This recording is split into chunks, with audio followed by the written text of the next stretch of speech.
Ito ngang si Mario ay hindi na kakainom ng tamang gamot para sa kanyang sakit dahil wala na ngang maibili pa itong syringe at hindi nga ito natatanggap sa trabaho kahit ano ang gawin nito, kahit sa ospital pa siya mag-apply. At ito namang si Vanji ay naku, wala na rin mautangan at magpautang dahil punong-puno na sila. Yan, ng mga utang. At bakit naman, ito na nga, itong si Mario, dumating itong syringe sa kanilang bahay, nakita itong si Mario na namumutla at dito na nga nawalan ng malay. At syempre, sobrang hagas nito ni Renz, dinala sa ospital. Kung bakit naman sa pagkadami-dami ng ospital, bakit dito pa? Sa kanyang dating pinagtrabahuhan kung saan nandito ang mga tauhan ni Franco at gustong-gusto nga silang, 'di ba, na mapahamak. Oh my gosh, pati tatay idinamay. Buhay na yun eh. So yun guys, sobrang nakakagalit talaga.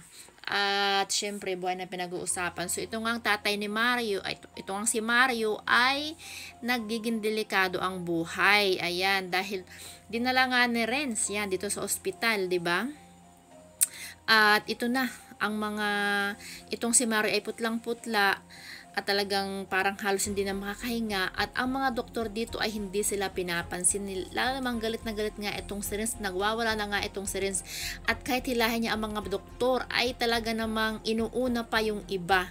At syempre ito namang tauhan ni Franco ay nandito, kinukuhaan siya ng video, naku, at ipapadala kay Franco at kay Sandra. Oh my gosh, nakakagigil talaga. So paano kaya makakasurvive? Yan, paano kaya makakasurvive itong si Mario? Ay pero na lamang kung himala, ay di ba ka ito na ang huling ano nito ni Mario, ito na ang huling ano niya, di ba? Baka hindi na ito hindi na makasurvive. So yun guys. At syempre, matutuwa kaya itong si Franco, si Sandra dahil sa nangyari dito kay Renz, yan, sa mangyayari dito sa tatay ni Renz, na dahil sa kawalan ng pera, kakulangan, dahil nga serious lang ang inaasahan, ay talagang hinaharang pa nila. So yan guys ang ating aabangan kung matutuluyan ba itong si Mario o hindi. At tingin ko, 'di ba?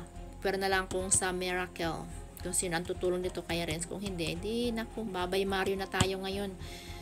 Yan. So, anyway guys, maraming salamat sa inyong panonood at sa pakikinig sa aking reaction update dito sa Unbreak My Heart. So, see you guys later. Bye for right now.